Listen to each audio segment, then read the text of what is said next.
Good afternoon. In England, in the week before the peak, the number of cases grew by 11%, but in the last week, cases have dropped by 30%, almost a third.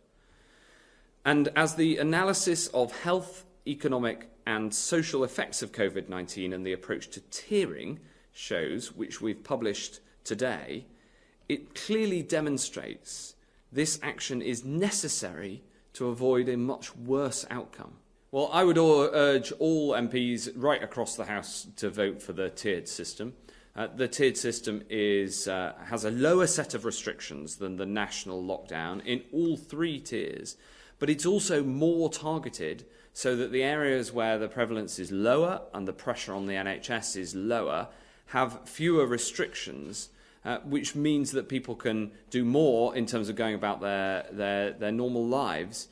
And as we set out this weekend, we've secured 2 million further doses, meaning that we in the UK now have access to a total of 357 million doses of 7 different vaccines.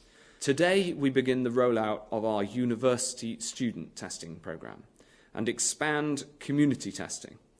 And we won't just test people with symptoms.